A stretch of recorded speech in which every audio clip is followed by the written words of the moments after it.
Bueno, pues nada, tengo el gusto de presentar a un buen compañero y amigo, el doctor Jorge Serna Barco, magnífico profesional.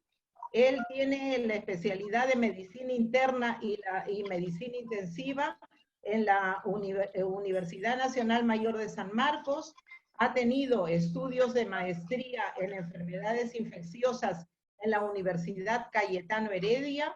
Ha sido jefe de departamento de la UCI del Hospital Nacional Edgardo Rebagliati Martins, presidente del Comité de Especialidad, instructor del Fundamental Critical Care Support y del Fundamental Disaster Management. Además, es profesor de la universidad y es médico actualmente de la UCI del Hospital Nacional Edgardo Rebagliati Martins. Con ustedes, el doctor Jorge Serna. Bienvenido. Muchas gracias, Anita, muy amable. Muchas gracias por la presentación. En primer lugar, para mí es un honor de estar con ustedes, compartir esta noche estos minutos de intercambio de información, de diálogo. Para mí es un honor la promoción de Anita. Siempre hemos conversado de que es una promoción brillante, dinámica, y eso realmente es algo que es de emular y de poder aprovechar este intercambio de información con gente tan bien preparada y con tantos deseos y que no pierden ese entusiasmo, me parece, de ese entusiasmo juvenil que no debe perderse nunca. Yo los felicito, yo me siento muy honrado por esta invitación.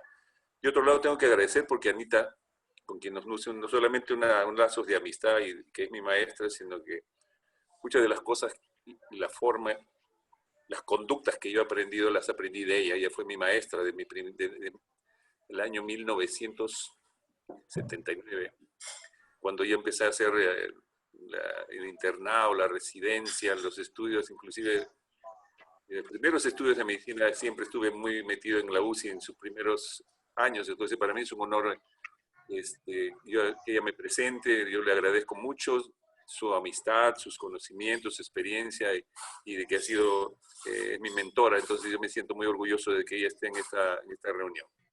Bueno, para comenzar, muchas gracias nuevamente, y el tema que vamos a conversar ahora es vamos a tratar de hacer más o menos un poco rápido algunas imágenes sobre la respuesta inflamatoria de esta enfermedad COVID-19 que fines de diciembre ha venido afectando al mundo y que nos está preocupando realmente. Nunca pensé vivir una pandemia en mi existencia. Nunca pensé vivir esta experiencia de poder paliar estos momentos tan difíciles para el país y para la humanidad. Y lo más importante... Estoy escuchando la reunión, hija. Buenas noches, doctor César Liendo. Hola, Jorgito. Entonces,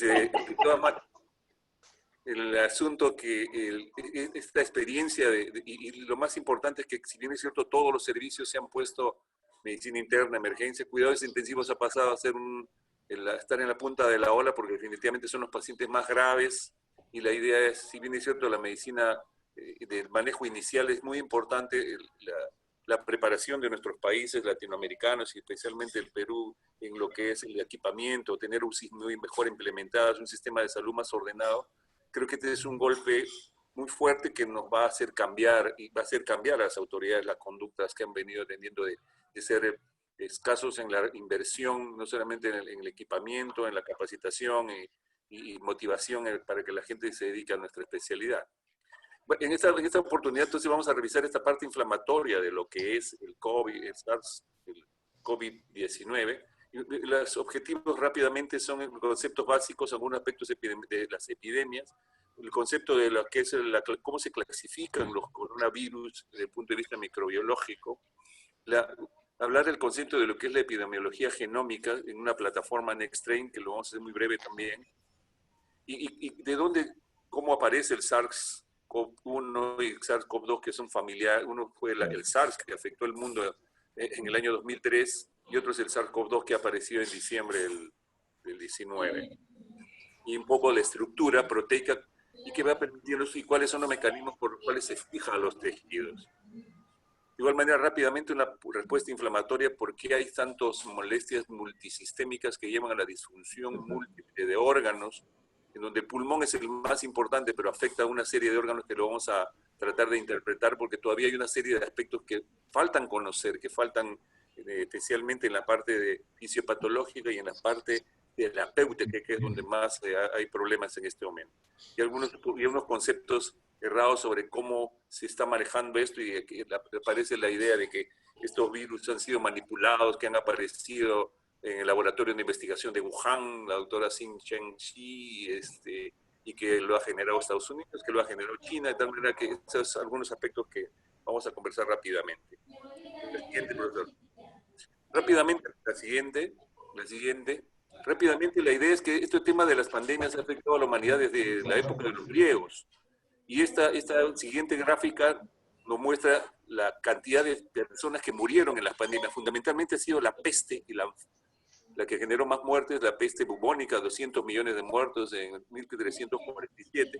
Y progresivamente han ido la viruela, la gripe, las influencias han sido las posteriormente, junto con la viruela y la peste, las que más problemas nos han dado. Y definitivamente cuando hicieron esta gráfica, teníamos el coronavirus, como está marcado ahí, al 17 de marzo, ¿no? 7.000 infectados. Pero definitivamente desde ese momento ha habido un crecimiento impresionante de la cantidad de pacientes infectados sin mortalidad que ustedes seguramente han revisado. No puedo dejar de mencionar los últimos dos, que es el MERS y el SARS, el síndrome respiratorio de Medio Oriente y el síndrome respiratorio agudo, que afectó fundamentalmente a Canadá y el Asia, y el otro en Medio Oriente, que generaron también muertes como neumonías graves. La siguiente. La siguiente, por favor, profesora Pantoja. Y al 15 debería haber mucho más muertes, ¿no? La contaminación de esa tos, de ese virus que sale en las gotitas de flush, que aparentemente ha sido descrito como de alto peso molecular, también ha estado en discusión, porque si bien es cierto al metro y medio, 2 metros cae, tiene una fijación muy importante sobre una serie sobre la madera, sobre el piso, en las estructuras metálicas, que también han sido descritas y que genera problemas en la parte epidemiológica. La siguiente, profesor. La siguiente. Rápidamente, hermano.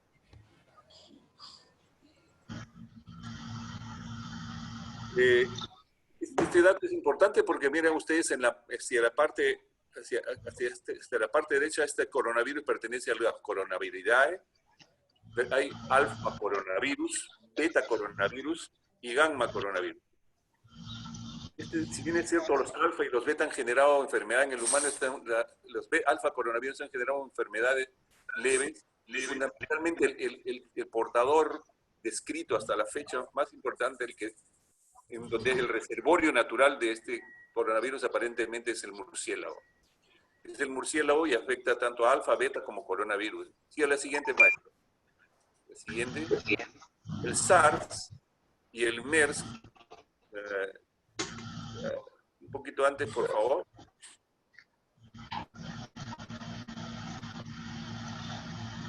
El SARS y el MERS, que son los que han generado enfermedades y neumonías graves, no tienen, vean ustedes, si bien es cierto, el murciélago aparentemente ha sido el portador más importante, hay otros animales del Asia que han transportado, en este caso, coronavirus al ser humano. La siguiente.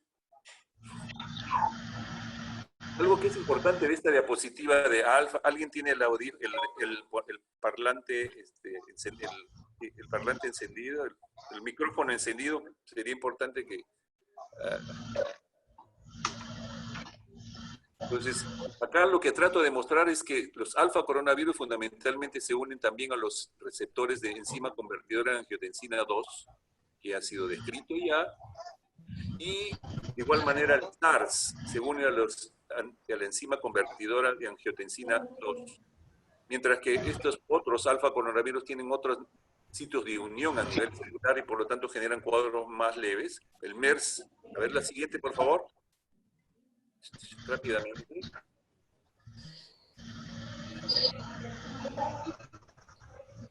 La siguiente, doctor. Estoy tratando, un momentito. Estoy...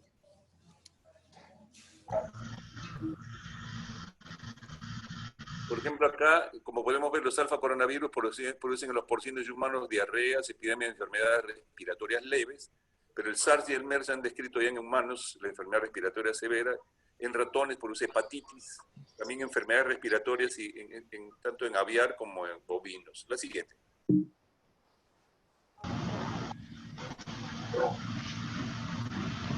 Es el reservorio natural del coronavirus que aparentemente está generando los problemas en la humanidad. La siguiente. Esta diapositiva muestra el NextStrain, que aparentemente es desde que se describió el fines de diciembre el virus, el coronavirus, el SARS-CoV-2,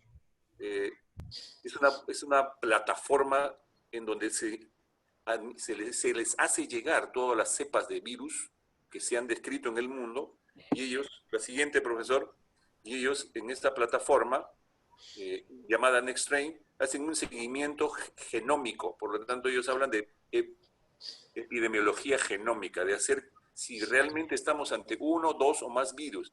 Y aparentemente, de acuerdo a los estudios que han realizado, tendremos hasta ahora por lo menos los estudios de genes del DNA, el RNA de estos virus, porque son RNA fundamentalmente, que aparentemente sería una sola cepa. Pues si bien es cierto, hay variaciones de una a otra, son pequeñas cepas que no ocurren en las zonas de fijación del virus. La siguiente.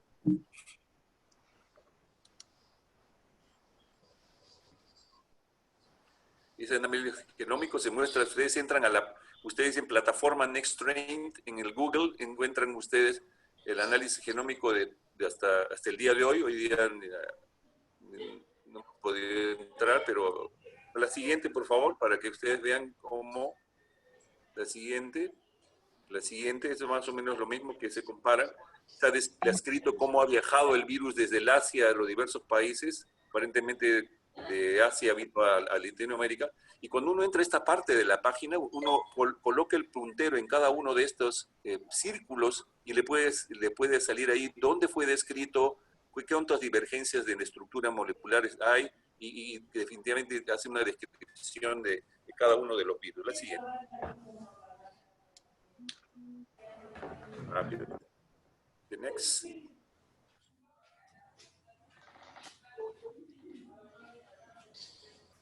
La siguiente. Ahí. Como podemos ver, ustedes ya han escuchado hablar de la estructura de la proteína S, de la proteína M, de la cubierta, y el ARN que forma este virus, que lo hace justamente altamente, mutaciones muy frecuentes hacen los virus de RNA, influenza, y está incluido el coronavirus. Y esta estructura, esta proteína S es la clave por la cual se va a fijar a los tejidos. Ha sido también descrita ya. La siguiente, profesor. Ha sido descrita la estructura molecular, la proteína de fijación, tiene una proporción S1, S2, y también se ha descrito la estructura tridimensional de cada uno, no solamente de la enzima convertidora 2, que es el receptor, sino también desde la proteína S, que es esta. De tal manera que en la enzima convertidora AC2 y su COPS1, en este caso del SARS-1, la estructura molecular tridimensional ha sido descrita minuciosamente. La siguiente. Y es a partir de ahí donde se han sacado algunas conclusiones de diagnóstico y de manejo para el SARS-CoV-2. La siguiente. Y este SARS-CoV-2, en este caso SARS, la enzima convertidora de tipo 2 también. Este SARS, la anterior, por favor. Está pasando muy rapidito. En este SARS-CoV-2, dele la siguiente, maestro. Aquí ya la idea era que sí se han descrito la estructura acá. Acá nosotros podemos ver la enzima convertidora 2. La anterior. Un suavecito. La enzima convertidora 2, y vean cómo en este caso el virus SARS-CoV-2 o de 2019 ya también se ha descrito minuciosamente. Los chinos inmediatamente al siguiente mes que tuvieron la pandemia hicieron un análisis genético molecular de la estructura de la proteína S y en este caso de la estructura molecular del virus. La siguiente.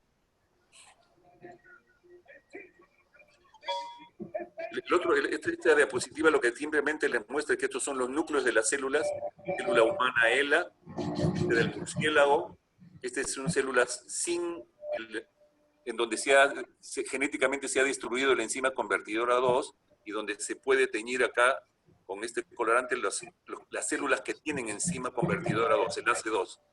Él está con su AC2, este también, y este no tiene AC2. Cuando se le inserta un virus, en este caso un coronavirus, a esta célula, acá se le inserta el virus, está teñido la réplica viral, se ve cómo crece la réplica viral y cómo invade a las células y destruye las células porque hay necesidad de presencia de la enzima convertidora 2. Pues, ¿Perdón? ¿Me están escuchando bien? Sí, sí. Sí, sí, se escucha bien. Estoy tratando yo también. al doctor Lazarte.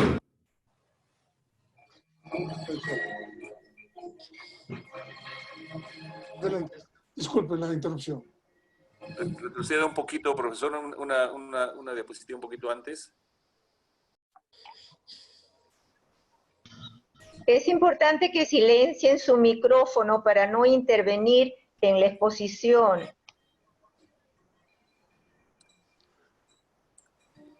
La siguiente, por favor, maestro.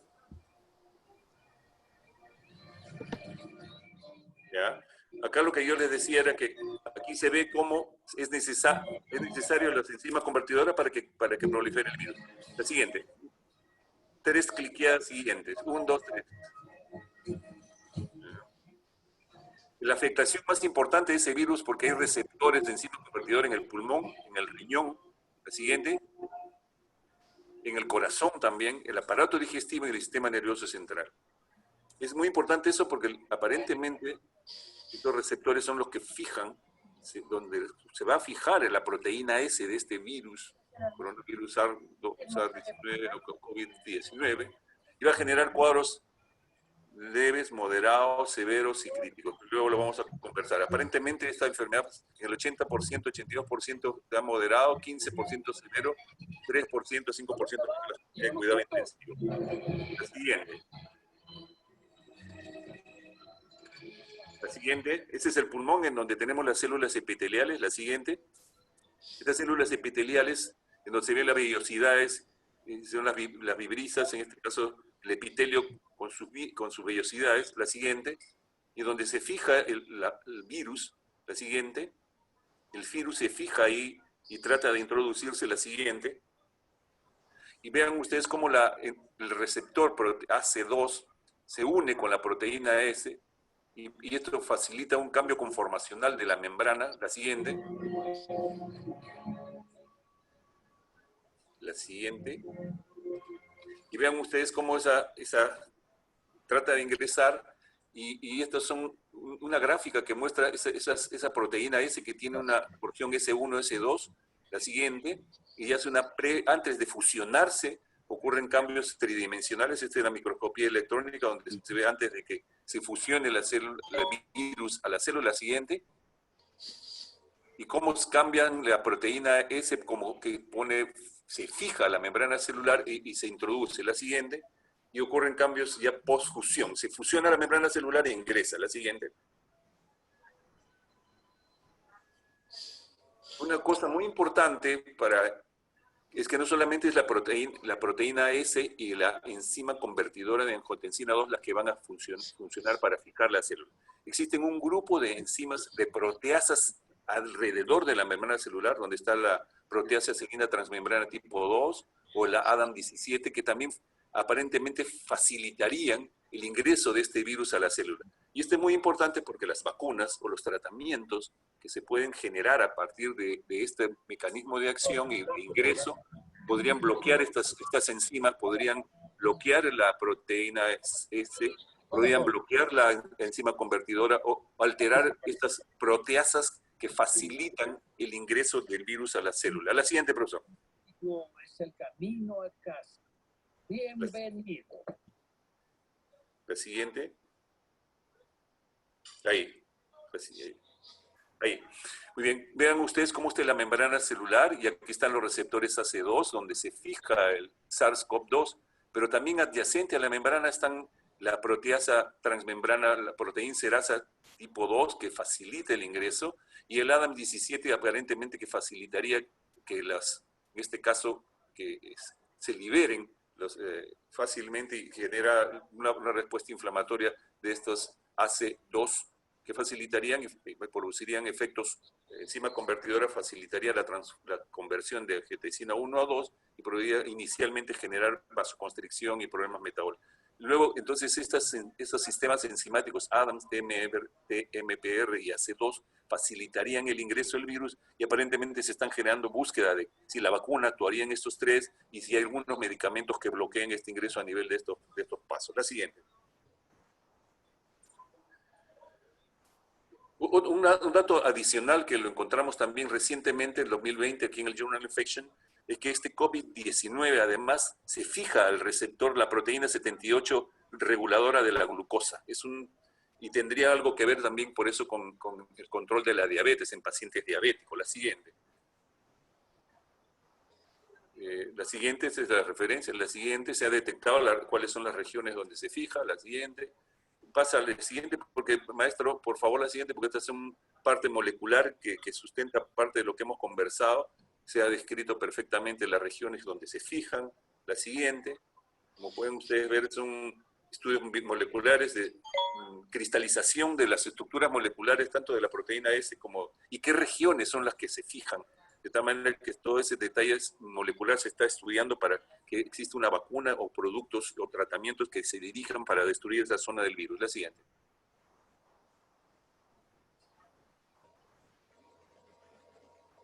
La siguiente, profesor, para pasar más rapidito. La siguiente. Este más o menos lo mismo. La siguiente.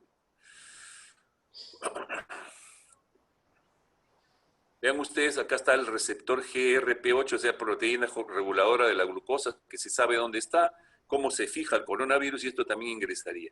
La célula en estrés generaría más receptores de esto, de tal manera que la célula enferma, el diabético, el paciente hipertenso, la obesidad mórbida que tiene trastornos de la glucosa, también estarían el GRP, otro punto de control, de búsqueda de qué medicamentos podríamos regular para que este también no. La siguiente. La siguiente. GRP, ¿no? La siguiente, vamos a pasar a la siguiente.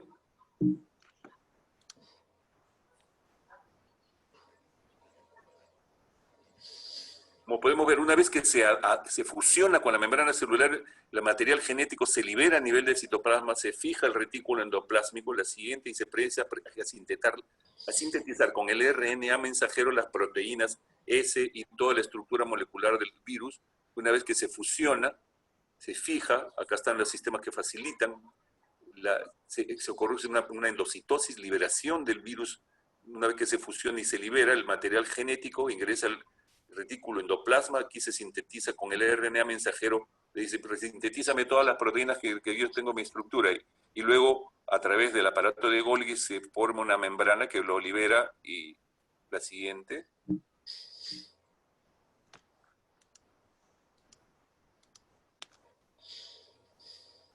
La endocitosis, la siguiente, y la replicación, el ensamble, la siguiente, avancemos. Entonces esta célula llena de virus, la siguiente, produce una liberación de, como vamos a ver ahora, el resto de células pulmonares a nivel sistémico, la siguiente, y aparentemente produciría unas 50.000 a 100.000 viriones cada célula, ven ustedes. Entonces afecta a otras células y nuevamente el mismo mecanismo para invadir otras células pulmonares, unos neumocitos adicionales a nivel miocárdico, a nivel intestinal, a nivel renal y a nivel del cerebro. La siguiente. La siguiente. Siguiente. Esta es una micrografía de una célula apoptótica ya infectada con SARS-CoV-2. Siguiente.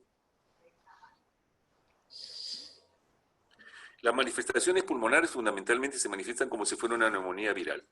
Tos, fiebre, y esa tos, imagínense, la radiografía lo que genera ahí es una respuesta, un patrón intersticial fundamentalmente. Y un patrón intersticial que en la tomografía, un gran porcentaje de pacientes no se les ha hecho tomografía en el país para disminuir la posibilidad de contagio. pero en aquellos sitios donde se ha podido hacer, en algunas clínicas, cuando recién ingresa el paciente, se ha visto ese patrón en vidrio esmerilado que se ve en la tomografía. La siguiente. Y este es el proceso inflamatorio local que se está desencadenando.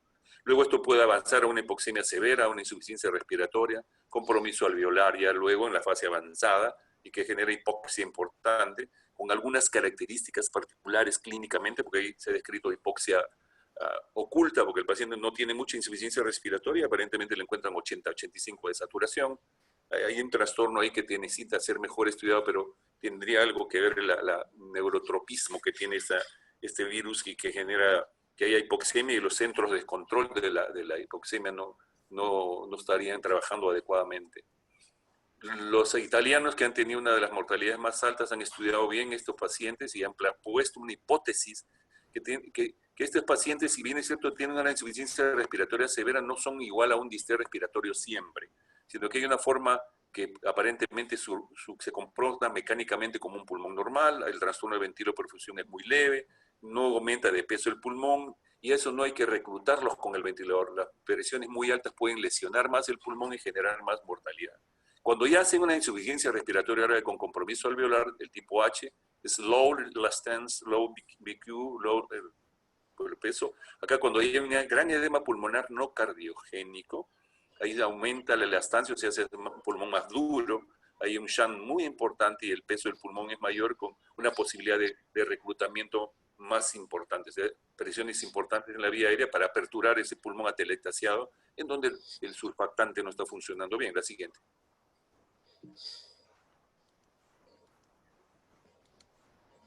La siguiente. Siguiente, una partícula de una célula infectada en el pulmón. Siguiente. El corazón, también es el riñón y el cerebro, son órganos que se comprometen muy importante.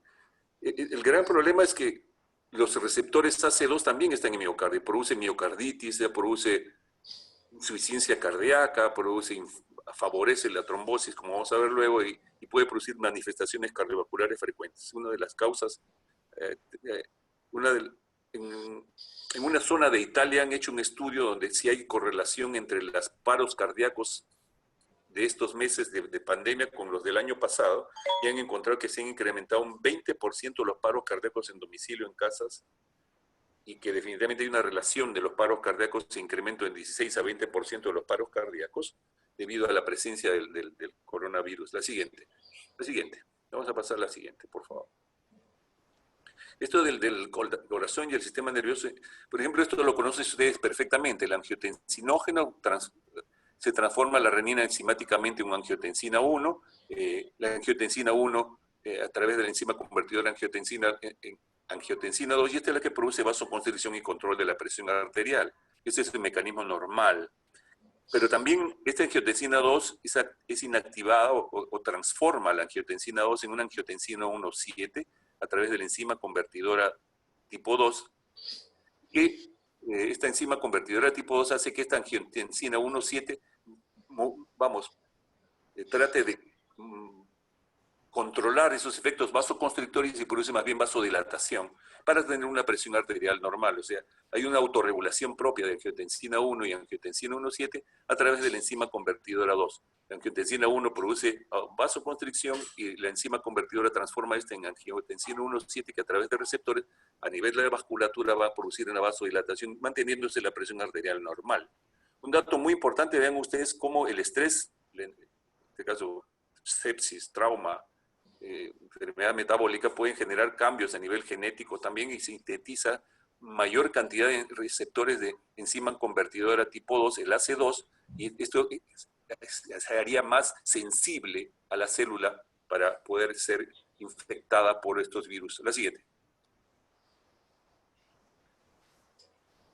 Y como pueden ver acá, si yo tengo AC2 en menor cantidad porque está destruido por el virus, entonces si hay menor AC2 va a haber más vasoconstricción, mayor hipertrofia, mayor proliferación celular.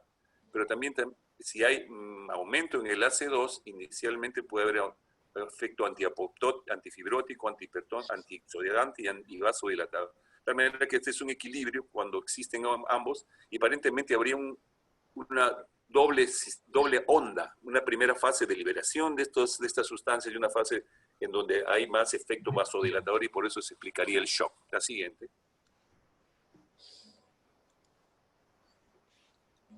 La siguiente, profesor. Sí.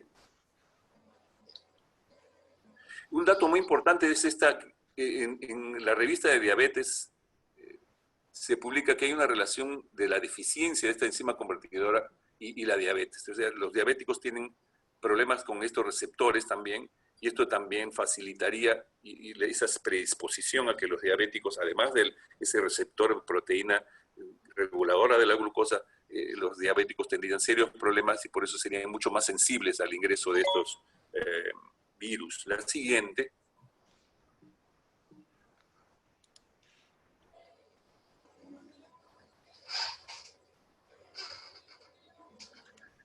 Una vez que ingrese el virus, como ustedes pueden ver acá rápidamente, hay una fase de infección temprana, una fase pulmonar de síntomas respiratorios, una fase inflamatoria, hiperinflamatoria. Acá los síntomas son leves, acá los síntomas... ¿Están viendo mi puntero? ¿Sí? ¿Ven mi puntero? No. Entonces... ¿Ven mi puntero? Sí, chiquito, ahí está el negrito, ya está, listo, perfecto. Los síntomas son leves al inicio y posteriormente ya en compromiso pulmonar y posteriormente ya la respuesta inflamatoria con falla respiratoria, disfunción, insuficiencia cardíaca, falla renal, con elevación de ferritina, dímero D, proteína C, y como pueden ver hay una más bien leucopenia, una neutropenia, linfopenia importante porque hay una...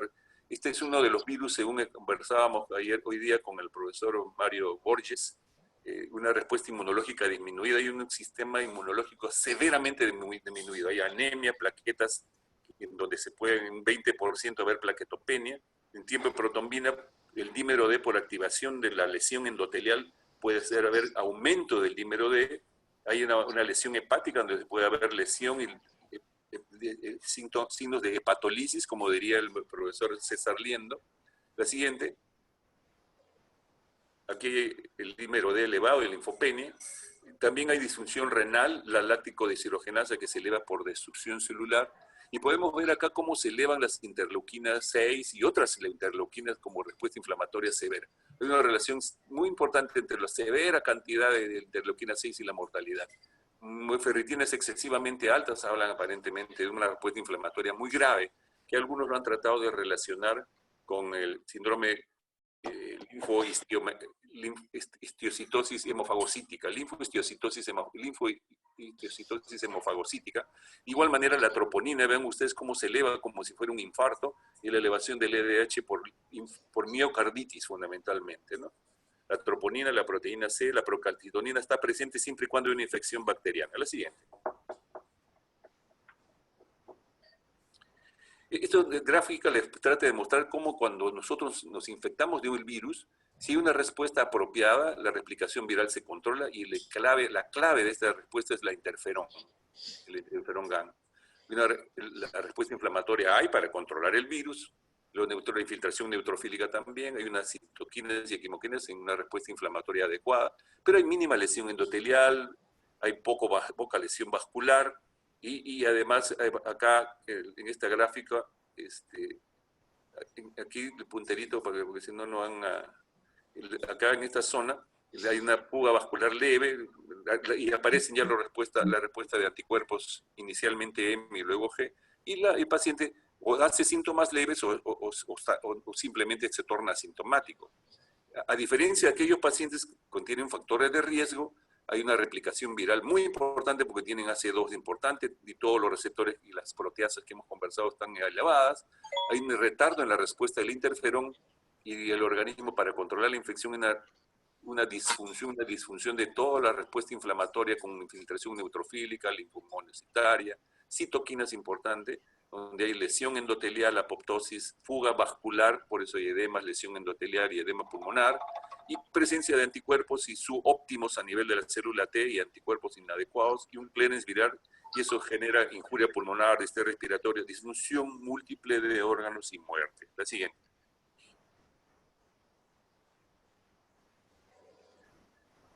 Una parte importante es este efecto del neurotropismo del sistema, de este SARS-CoV-2, este virus SARS-CoV-2 que produce la enfermedad COVID-19. Se ha descrito que la anosmia, se ha descrito la siguiente, por favor, que la anosmia y la falta y la disminución del gusto es porque ingresan estos virus también por el epitelio olfatorio, el nervio olfatorio aparentemente. Y se han encontrado en los pacientes con enfermedad grave virus a nivel del tronco encefálico.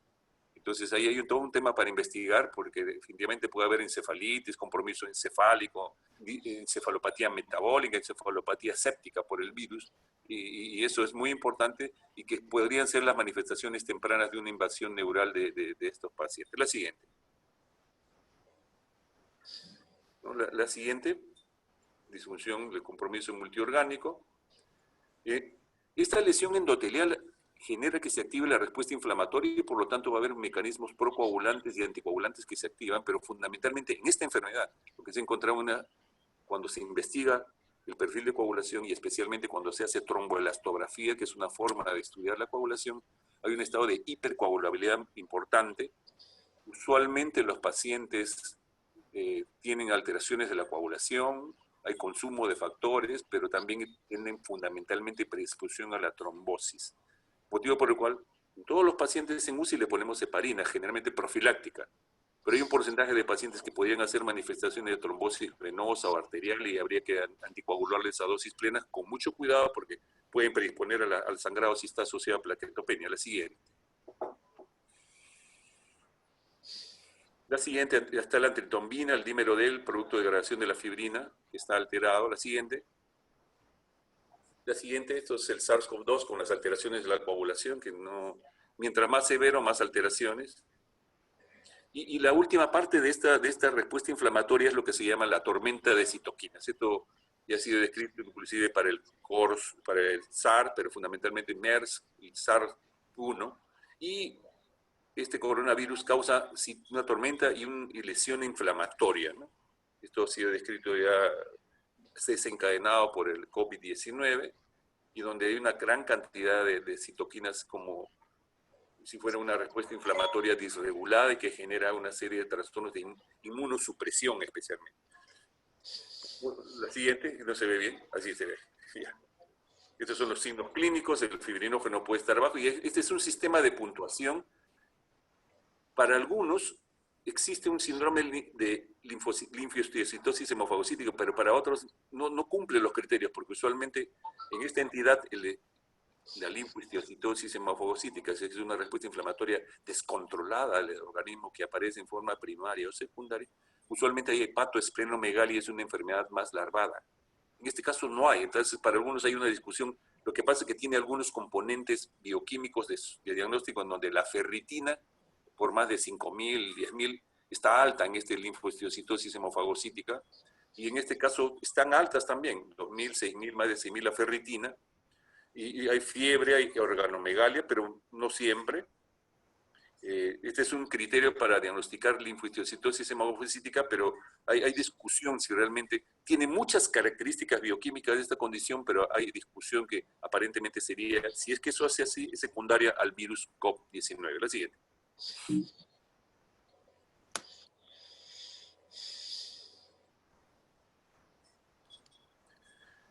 Entonces, algunas cuestiones que hay que quitarse de la cabecita porque uno escucha en las redes y eso hay que educar a las personas.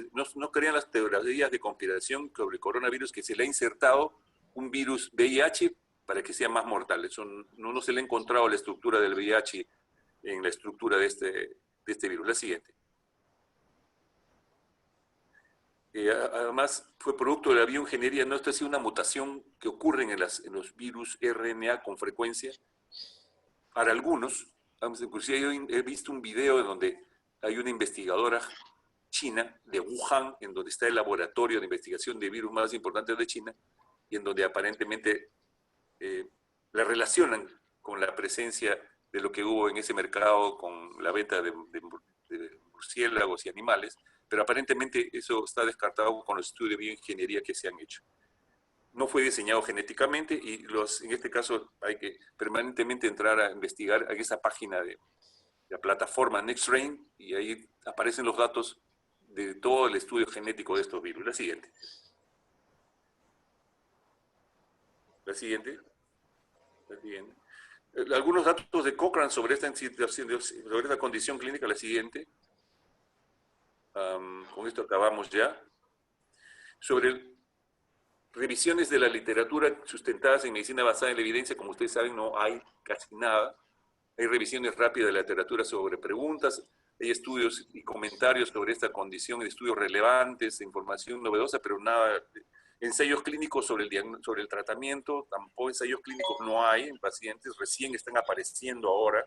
Y hay revisiones sistemáticas, realmente no se ha podido realizar estas revisiones porque la pandemia ha sobrepasado las capacidades de los... Y algunos solamente han apuntado y han descrito, revisión de casos o presencia de casos, pero definitivamente algo estudio randomizado, controlado, no se ha podido realizar. Y sobre esto todavía falta mucho, y por eso es que no hemos encontrado mucha información sobre el COVID en el Cochrane. Siguiente. Acabamos con esto. Mire, los receptores AC2, enzima convertida en angiotensina proteasa, juegan un rol importante en la patogenia. Esto está demostrado. La siguiente. Los pacientes hipertensos, diabéticos e inmunosuprimidos, aunque parece que luego de la investigación de la data que hay hasta ahora, los pacientes inmunosuprimidos, los trasplantados renales, trasplantes, pacientes hematológicos, menos del 10% se han infectado con esta entidad. O han sido muy cuidadosos, o parece que no sería tan importante la inmunosupresión. Vamos, este grupo de pacientes no afectaría tanto a este tipo de virus. Habría que estudiar más, pero hasta ahora parece que no ha sido una población muy importante después de los 3 millones de infectados. La inmunidad innata, tienen problemas de inmunidad innata y no controlan el ingreso del virus SARS-CoV-2. La siguiente. La presencia de una respuesta inflamatoria juega fisiopatológicamente esa tormenta de citoquinas es la que aparentemente el organismo, ante la presencia de este virus en la población de alto riesgo, se descontrola y genera una disfunción múltiple de órganos, lesión endotelial, microantrombosis y una inmunidad deprimida gravemente, motivo por el cual está muy en discusión el uso de inmunosupresores, corticoides, porque probablemente mucha de la mortalidad que estamos viendo sería porque los pacientes se infectan gravemente. Hay todo un tema de controversia en el momento, pero es un tema que podríamos conversar luego. La siguiente.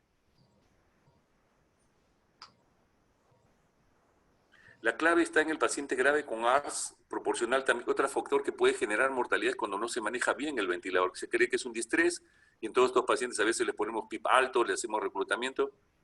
Pero como hemos visto, hay pulmones más blanditos, más sanos, y ahí es donde hay toda una discusión si es solamente un problema vascular que genera hipoxia, y la fisiopatología ahí todavía está para entenderla mejor.